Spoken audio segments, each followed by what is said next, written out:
In Kenya, a population explosion. Within the next 35 years, the number of people there is expected to double. It's a situation likely to further strain resources and the economy. So how is the government responding? VOA East Africa correspondent Gabe Joselow tells me family planning, providing contraception and education to women, is the answer for officials seeking to control the growth. There are more than 40 million people in Kenya, and the population keeps rising.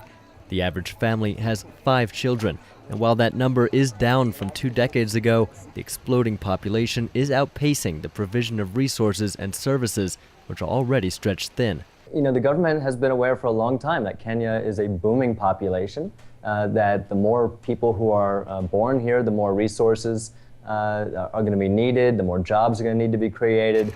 And so the government has been pretty good about trying to come up with systems to give mothers mostly more choices in how they can decide how many children they want to have, and so they can decide the size of their families. And move on from there. Now, Gabe, as you reported, this can be a sensitive and even taboo topic. So was it difficult for you to get women to speak to you about this? Surprisingly not difficult in the places I went. I went into the Kibera area, which is a slum. It's an informal neighborhood in Nairobi. And we just walked into some health clinics to see who was hanging around that day. And we happened to meet a woman who was just consulting with a clinician about her contraception. So we told her the story we were doing, and she was very open to talk about it. I think that actually represents changing attitudes. Now, you mentioned in your report the need to prevent population growth from outpacing the economy. What happens if that does come true? The things that you're already starting to see in a big capital city like Nairobi, which is overcrowding, poverty, hunger, lack of clean water and other resources like that, and especially like really housing is a really big issue. Those kind of problems will only get worse when you have a population, an unsustainable population growth. If the economy can go a little bit faster, then it can support rising population, but it is that balance that you're trying to achieve. Is there any kind of religious component to this, Gabe? I know that the talk around contraception in this country often falls along religious lines. Is that the case in Kenya as well? The Catholic Church in particular in Kenya will sometimes talk out against certain contraception use. They have made somewhat, well, I'd say unbased claims that the government is trying to sterilize women, or that that there is a more nefarious sort of motivation out there for encouraging women to use contraception.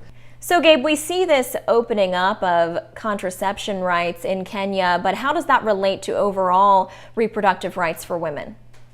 Well, that's the thing, is that while there has been an expansive availability of contraception, there are other issues still to be addressed in reproductive rights. The issue of abortion is especially contentious in the country. In September, there was a male nurse who was sentenced to death just for helping a woman who had eventually died from a botched abortion attempt. Is the government showing any signs of becoming more progressive on that? Not at the moment, but in my reporting, I've heard that there's some movements, there's some NGOs who are working on petitioning the government to make clearer rules about abortion, to make fairer rules, and again, to just ensure that it's more easily available, or available in a safe way for women who require it. And finally, Gabe, how does this represent what's going on in the rest of the continent? Is this something that we're seeing in other countries as well? Oh yeah, well, we're definitely seeing enormous population growth across Africa. I mean, I saw some statistics from UNICEF that came out a few months ago saying that by the year 2050, 40% of all the children that are born in the world will be born in Africa.